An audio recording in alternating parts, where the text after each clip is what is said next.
Good morning. Or maybe I should say good very early morning, right? If you've ever found yourself wide awake between 3 and 5 a.m., staring at the ceiling, heart quietly pounding, mind spinning with thoughts you didn't invite, you are not alone. And let me start by saying this. You are not broken. You're not failing at rest.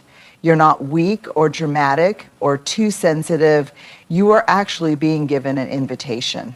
Waking up at that hour is not just biology. It's not just the coffee you had too late or the stress you forgot to breathe through.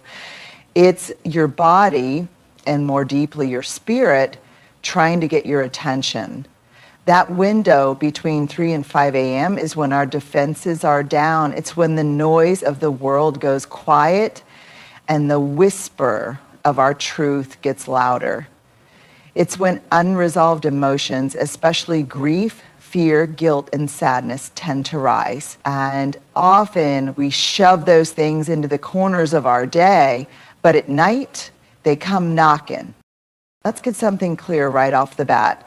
If you're waking up between 3 and 5 a.m. regularly, it is not just a coincidence. It's not just because you drank water late, or you're getting older, or your mattress isn't quite right. Sure, those things play a part. But if this is happening often, especially during emotionally intense seasons of life, it's time to pay attention. This time of night is known across different wisdom traditions, cultures, and even energetic practices as the hour of the soul. In Chinese medicine, for example, 3 to 5 a.m. is associated with the lungs, which energetically carry grief and emotional heaviness. And whether or not you follow that path, there's something almost universally recognized here, that our emotions live in the body, and the body speaks when the mind is quiet. Think about it. 3 a.m. is the hour when the world is silent. There are no emails pinging, no demands pulling you out of yourself. Your to-do list isn't front and center.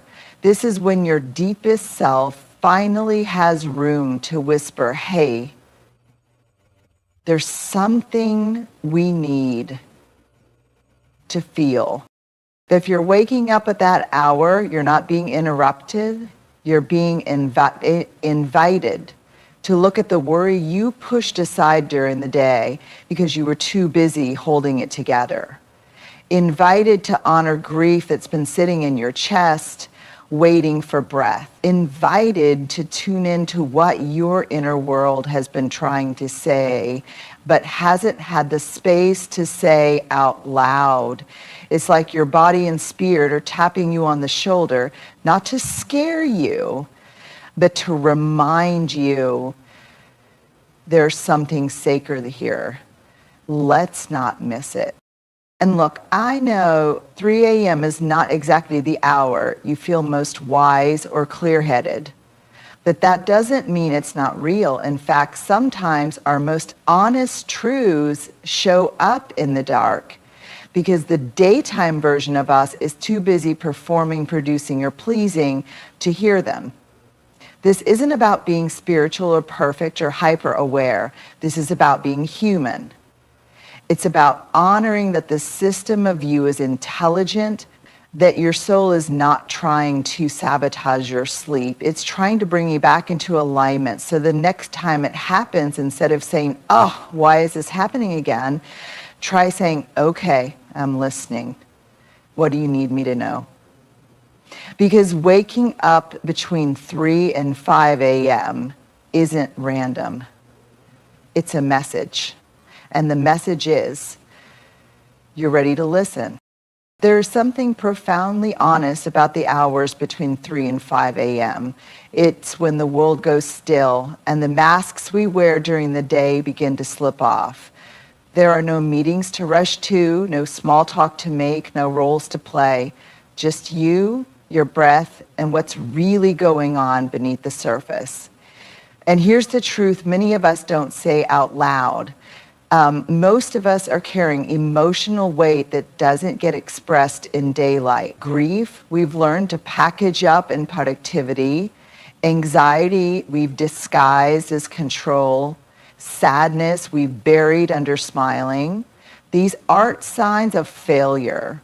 They're signs of being human in a world that doesn't always make space for feeling. During the day, we're often too busy surviving to slow down and feel.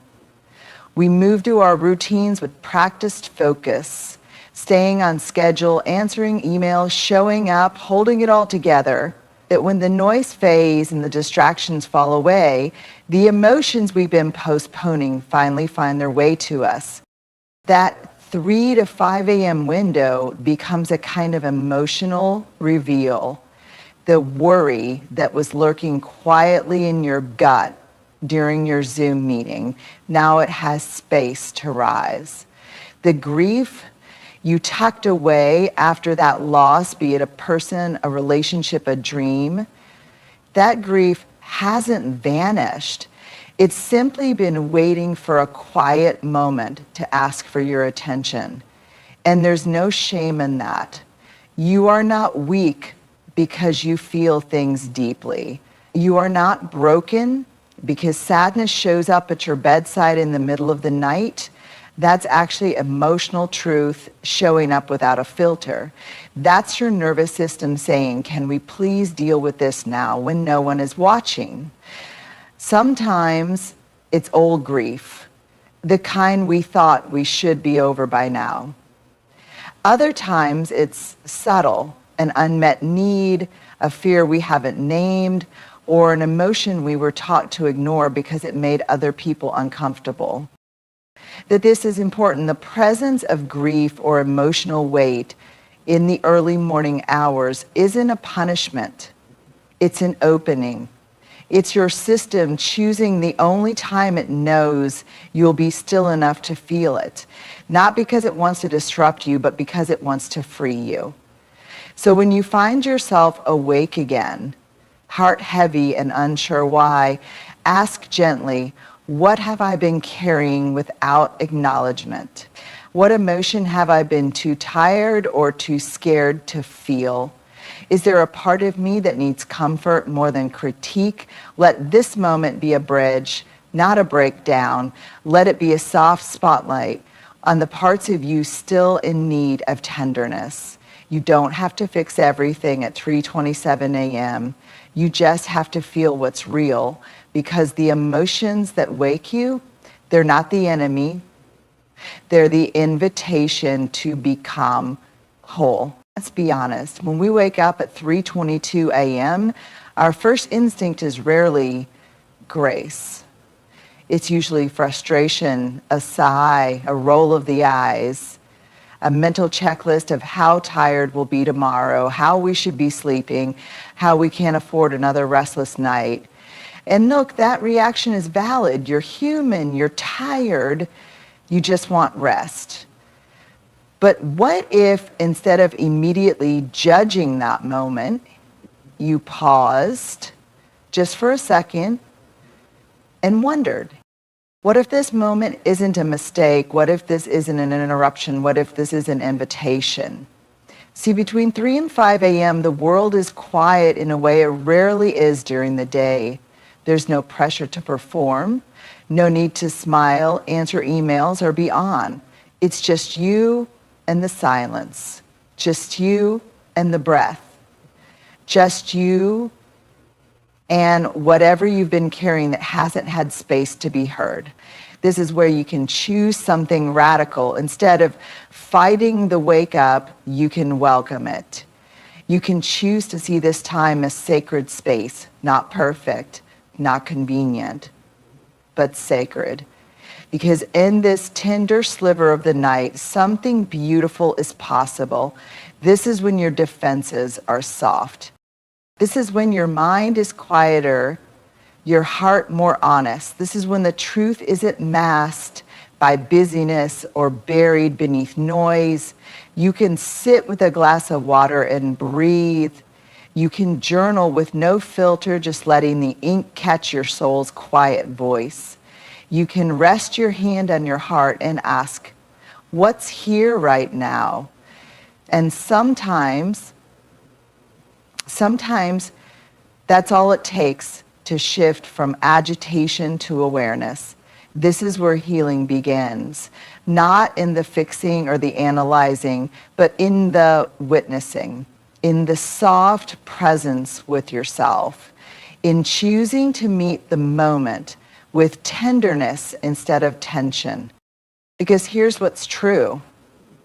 Healing doesn't always happen in therapy rooms or retreats. It happens in small, hidden moments like this one, in the dark, in the quiet, in the willingness to turn toward what's real. So the next time you wake up before the sun, heart open and unsure why, what if you didn't reach for your phone? What if you didn't fight it? What if you whispered, I'm here, I'm listening. What if you let the dark become a sanctuary instead of a struggle? Because healing isn't always loud. Sometimes it's just you and the stillness and the knowing that even in the middle of the night, you are never alone and you are never too late to come home to yourself. Want to keep expanding the rest of the speech pieces like this too? I'm here for it. So you're awake again, dark, quiet. The clock reads 3:36 a.m. and there's a choice before you. You can slip into the old narrative. Not again. Why can't I just sleep? Or you can try something new, something softer, something sacred. Here are 5 simple soul-supporting practices for when the world is asleep, but you are awake. And maybe, just maybe, it's because something within you is ready to be met. 1, breathe deeply. Start here, always here. Not the shallow, automatic breath you take during the day, but intentional, soul-level breath. Inhale slowly through your nose, filling your belly. Hold for a minute. Exhale fully through your mouth, like a gentle release. Do it again. And again, breath is presence, breath is regulation, breath is a way of telling your body it's safe to be here. The breath anchors you in the now. It softens the nervous system. It says to your whole being, we're okay. We don't have to panic. We can listen. If nothing else, if you forget everything else, breathe. That alone is healing. 2, journal freely. Grab a pen, a napkin, if that's all you've got, and let the words pour out, messy, raw, unfiltered. Write what you feel. Write what you're afraid of. Write what you wish you could say to someone else or to yourself. His isn't about grammar or clarity or perfection. This is about truth. You're not writing for anyone else, Dodd. You're writing to give shape to the fog inside you. Sometimes the act of writing becomes the very mirror you need to see what's really going on beneath the surface. Doesn't have to make sense, it just has to be honest. 3, hydrate. It sounds small, but it matters. Your body has been quietly working all night, and waking up, especially from emotional restlessness, can be dehydrating. Pour yourself a glass of water, sip it slowly, feel it move through you. This isn't just about biology, it's about offering care. It's about saying, I see you, body. I'm here. Let me nourish you. There's something quietly beautiful about this small ritual of pausing in the dark, hand around a glass of cool water, reminding yourself that you are still here, still alive, still worthy of tending to. 4, dialogue matters, especially in the quiet hours. Especially in the quiet hours. This is not the time for shame. This is not the time to scold yourself for being awake again. This is a time for compassion. You can place a hand on your chest and whisper things like, "It's okay to be awake. There's nothing wrong with me. I'm allowed to feel this. I'm safe right now. Whatever I'm holding, I don't have to hold it alone." Speak to yourself the way you would to a small child who woke up crying in the night, with gentleness, with warmth, with the kind of grace we rarely give ourselves but desperately need. 5. Listen. Don't rush back to sleep. I know this one might sound counterintuitive, but hear me out. Sometimes we treat our emotions like intruders, interruptions to the main goal of getting back to sleep. But what if this is the main goal? What if this moment, this stillness, this wakefulness isn't meant to be escaped? What if it's meant to be honored? Sit in the quiet for just a few minutes. Ask your heart, what do you need me to know right now? Don't rush. Don't try to fix. Just be there, present, willing. Sometimes the healing is simply in the witnessing. And once that message has been heard, once that emotion has been named, your body will know. Sleep will return, but not because you forced it, because you listened. These 5 practices are not rules. They're invitations. You don't have to do them perfectly. You don't even have to do them all. They're here to remind you that these early hours can be something sacred, not something to resent, but something to receive. Because healing doesn't always arrive in the ways we expect. Sometimes it knocks gently on your door in the dark, whispering, "You're ready. Let's tend to this together." So, if you find yourself awake again between 3 and 5 a.m., heart heavy, thoughts spinning, unsure why, you are not lost. You are not broken. You are not alone. You are being invited to pause, to feel, to tend, invited to return to parts of yourself you've silenced in the daylight, invited to hear the whispers your soul has been patiently waiting to speak. This early morning wake up is not a problem to solve. It is not your body betraying you. It is your deeper wisdom asking for your presence. And yes, it may come with discomfort, with grief, with questions, with emotion that doesn't have neat edges. But it also comes bearing gifts, truth, clarity, and the kind of healing that only happens in stillness. You don't need to fix everything before the sun rises.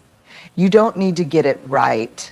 You simply need to be willing to stay open, to meet the moment with compassion.